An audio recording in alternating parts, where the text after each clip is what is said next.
Hello everyone, and welcome back to our channel, Forever in Memory. In this video, we'll be honoring American celebrities who have passed away today and in recent days, along with other notable figures from around the world. Before we begin, please show your support by giving this video a like. It really helps the channel. Thank you. And let's get started. Bobby Allen, an American race car driver and one of the most respected figures in the history of sprint car racing, passed away at the age of 81. His name became synonymous with speed, determination, and relentless passion, qualities that turned him into a true legend of American motorsport. Born on December 12, 1942, in Miami, Florida, Allen developed a fascination with cars and racing from an early age. As a teenager, he began competing in local races, quickly earning a reputation for his fearless driving style and remarkable technical skills.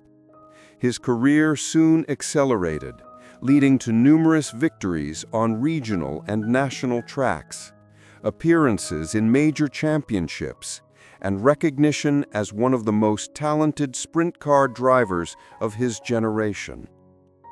Bobby was more than just a driver. He was also a master mechanic and strategist, building and tuning his own cars to perfection. His innovative approach to racing inspired younger generations, and even his fiercest competitors sought his advice. After retiring from active competition, Allen remained deeply involved in the racing world, mentoring young drivers and sharing his decades of experience. His life was forever intertwined with the roar of engines and the thrill of the track, and he will be remembered as a man for whom speed was not just a passion, but a way of life. Ben Lewis, an Australian actor known for his remarkable versatility on stage and screen, passed away at the age of 46. Beloved by audiences for his captivating performances and emotional depth, he became one of the most distinctive voices in contemporary Australian theatre and television. Born on September 28, 1978, in Sydney, Ben grew up in a creative environment that nurtured his love for storytelling and performance. From a young age, he was drawn to the magic of the stage, and his talent quickly set him apart. After studying drama and honing his craft, he began building a career that would see him work in some of the most acclaimed productions of his time. Ben gained widespread recognition for his powerful theatrical performances, particularly in musical theater, where his commanding presence and rich voice brought complex characters to life. He earned critical praise for his roles in major productions, both in Australia and abroad, including celebrated turns in the West End. Beyond the stage, he also appeared in film and television, where his nuanced portrayals showcased a rare ability to blend intensity with vulnerability. Throughout his career, Ben was admired not only for his artistry, but also for his kindness and humility. He mentored young performers and remained deeply committed to the craft he loved. His passing leaves a void in the world of performance, but his legacy lives on in the unforgettable characters he created and the hearts of those who were moved by his work. Guillermo Fernández Vara, a Spanish coroner, politician, and one of the most influential public figures in the modern political landscape of Spain, passed away at the age of 66. Known for his dedication to public service and his deep commitment to the people he represented, he left a profound mark on both the medical and political spheres of his country. Born on October 6, 1958, in Olivenza, Spain, Fernández Vara initially pursued a career in medicine, specializing as a forensic doctor. His work in the field of pathology taught him the importance of justice, truth, and compassion, values that would later define his political career. Driven by a desire to serve society beyond the courtroom and the lab, he entered politics, where his scientific background brought a unique perspective to governance. As a member of the Spanish Socialist Workers' Party, he rose steadily through the ranks and eventually served as the president of the regional government of Extremadura. In this role, he focused on improving public health care, advancing education, and promoting social welfare. His leadership style, marked by pragmatism and empathy, earned him the respect of both colleagues and opponents alike. Beyond politics, Fernández Vara was deeply involved in his community, always prioritizing the needs of ordinary citizens over personal ambition. His passing represents the loss of a principled leader and a compassionate public servant, whose legacy will continue to inspire future generations. He will be remembered not only as a skilled coroner and dedicated statesman, but also as a man who devoted his life to justice, dignity, and the betterment of society. Dame Jilly Cooper, an English author celebrated for her sharp wit, romantic storytelling, and vivid portrayals of British high society, passed away at the age of 88. A literary icon whose books entertained millions and defined a whole era of popular fiction, she transformed everyday human dramas into unforgettable sagas filled with humor, scandal, and heart. Born on February 21, 1937, in Essex, England, Cooper grew up with a deep love for literature and language. After studying English and working as a journalist, she began writing columns and features that showcased her keen observational skills and irrepressible charm. This early work paved the way for her transition into fiction, where she would achieve enduring fame. Her breakout success came with a series of novels exploring the lives, loves, and intrigues of the British upper class, most notably the beloved Rutshire Chronicles. With their charismatic characters, witty dialogue, and unapologetic exploration of desire and ambition, Cooper's books became bestsellers and cultural touchstones, earning her a devoted global readership. Throughout her career, she remained a passionate advocate for the arts, literacy, and animal welfare, often weaving themes of compassion and resilience into her work. Her storytelling was more than mere entertainment. It was a reflection of society's complexities, written with warmth and a twinkle of mischief. Orfeo Reda, a renowned Italian painter and artist known for his poetic brushwork and profound devotion to visual storytelling, passed away at the age of 92.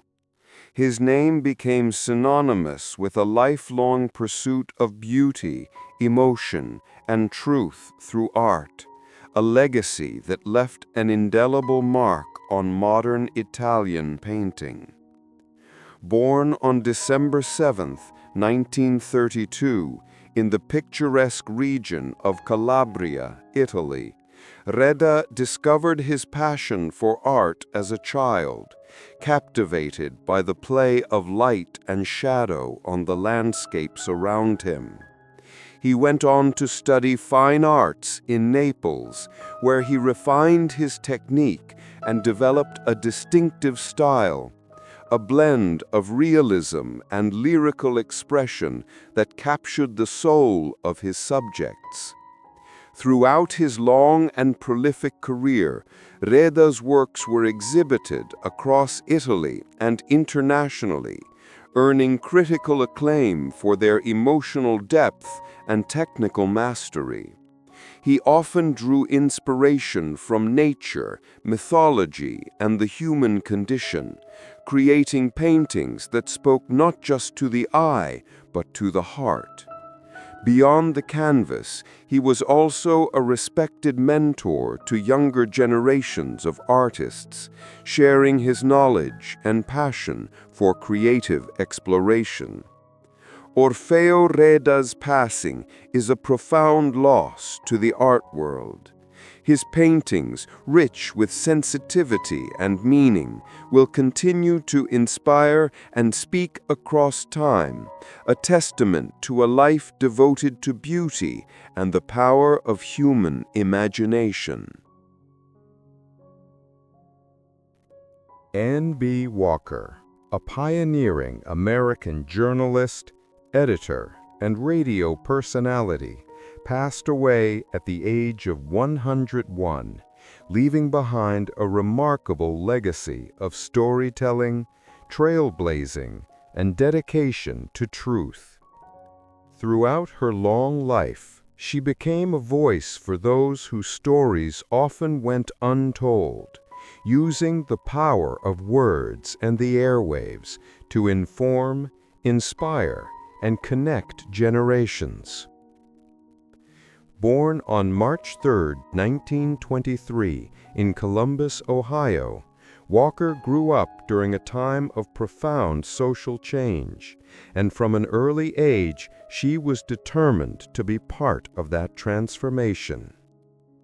She studied communications and journalism, breaking barriers in a field largely dominated by men, and quickly earned a reputation for her sharp intellect and fearless reporting. Her career spanned decades of pivotal moments in American history. As both a writer and editor, she championed stories that celebrated culture, confronted injustice, and gave a platform to underrepresented voices. On radio, her warm presence and thoughtful commentary made her a trusted figure to countless listeners, and she became a mentor to many young journalists who followed in her footsteps. Anne B. Walker's century-long life was one of purpose, resilience, and unwavering curiosity. Her voice, once heard on air and through the printed word, now echoes in the countless lives she influenced, a timeless reminder of journalism's power to shape hearts and minds. On a gray September morning in Shirebrook, Derbyshire, England, a boy was born who would one day become one of the most recognizable faces of modern action cinema. Jason Statham entered the world on July 26, 1967, in an ordinary English family, far removed from the red carpets and explosive film sets that would later define his name. There was nothing in his early life to suggest he would one day leap from speeding cars, battle villains in hand-to-hand combat, or command the screen with little more than a glare. And yet, destiny seemed to follow him, quietly, step by step, shaping a story as unexpected as it was inevitable. His father worked odd jobs, street singing, painting, even coal mining, while his mother danced, instilling in Jason a love for rhythm and movement. But it wasn't art or acting that first captured his heart. It was the water. As a child, he spent hours diving into pools, training his body with discipline and precision. Swimming and diving became his passion, his escape, his way of understanding the world. And for more than a decade, it was his life. Statham became a member of Britain's national diving team, representing his country in competitions across the globe. It was an existence defined not by fame, but by focus, endurance, and the silent pursuit of perfection. But beneath the surface of that disciplined life, another part of him was restless. He had the spirit of a fighter, sharp, quick, and hungry for something more. While training and competing, he worked as a street vendor, selling jewelry and perfume in London's markets. There, he learned the art of reading people, of using wit and confidence to survive, skills that would later become the foundation of his screen persona. No one knew it then, but those chaotic London streets were his first real stage. Jason's entry into acting was as unconventional as the rest of his path. He wasn't discovered in a drama school or cast from a theater production. Instead, a modeling gig, one he'd taken purely for money, put him in the orbit of British director Guy Ritchie. The filmmaker, impressed by Jason's raw charisma and authentic edge, cast him in Lock, Stock, and Two Smoking Barrels, 1998. The film became a cultural phenomenon, and overnight, the man who had once sold fake watches in London markets was the face of British crime cinema's new wave. This was only the beginning. What set Statham apart wasn't just his rugged charm or physical skill, it was his authenticity. He performed his own stunts, bringing a raw physical intensity rarely seen in action stars. He didn't act like a tough guy, he was one, shaped by years of discipline, struggle, and hustle. The world of cinema had found a new kind of hero. One who wasn't larger than life, but real, grounded, and fiercely human. By the early 2000s, Jason Statham was no longer a promising newcomer. He was a force. And yet, the man behind the characters remained the same. The street-smart kid from Derbyshire, the athlete who once dove into deep waters chasing a dream. Only now, the stakes were higher, the stage global, and his story had just begun. By the dawn of the new millennium, Jason Statham had already carved out a place for himself as one of Britain's most intriguing new talents. Lock, Stock, and Two Smoking Barrels was followed by Snatch 2000, another Guy Ritchie classic that confirmed Jason's unique screen presence. Sharp-tongued, cool-headed, and effortlessly commanding. But what neither he nor the industry fully anticipated was how quickly he would transcend the label of promising actor and step into the realm of global superstardom. The turning point came in 2002 with The Transporter. In that film, Statham wasn't just an actor, he was a revelation. Playing Frank Martin, a stoic and unstoppable driver for hire, he blended martial arts precision with a brooding intensity that audiences couldn't look away from.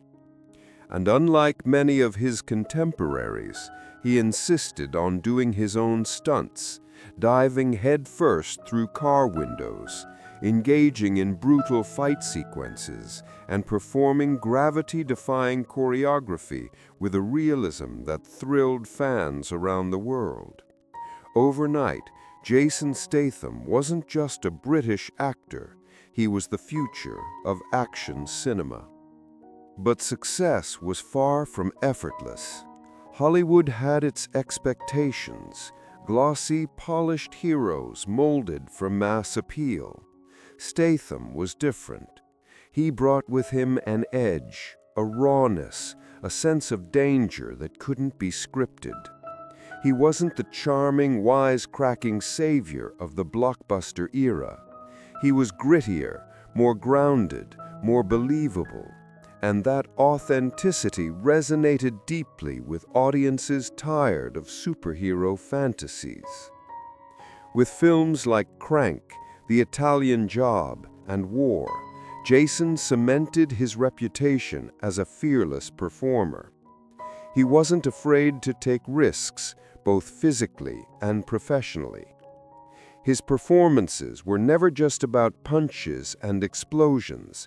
They carried weight, tension, and the kind of emotional undercurrent that made his characters feel real. Even in the midst of chaos, there was always something deeply human about the men he portrayed, flawed, haunted, and fighting not just enemies, but their own pasts. But fame brought challenges too.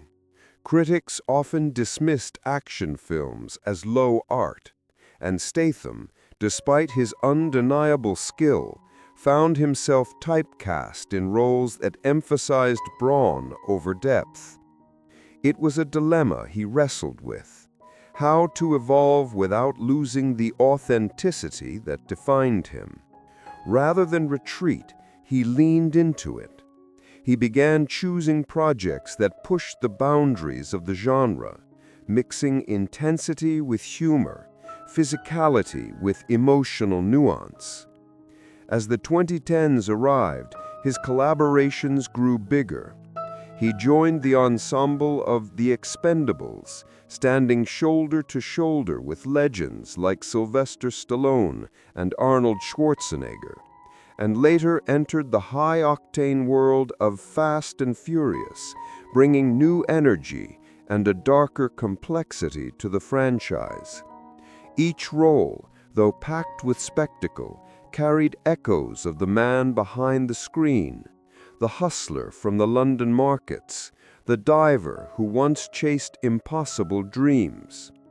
By this point, Jason Statham was no longer just starring in action films, he was redefining them. Audiences didn't come to see explosions, they came to see him, his precision, his magnetism, his unshakable presence. And as his fame spread across continents, one truth became clear. Jason Statham wasn't playing heroes, he was becoming one, frame by frame. There comes a point in every great actor's career when they stop chasing roles and the roles start chasing them. For Jason Statham, that moment arrived quietly, almost imperceptibly, yet powerfully. The man who once sold jewelry on London streets and dived for the British national team was now one of the most bankable, recognizable, and respected action stars on the planet. But beyond the box office numbers and the adrenaline-fueled set pieces, his greatest legacy would lie in how he changed the very idea of what an action hero could be. By the time the Fast and Furious franchise catapulted him into a global phenomenon, Statham had become synonymous with a very specific kind of cinematic energy.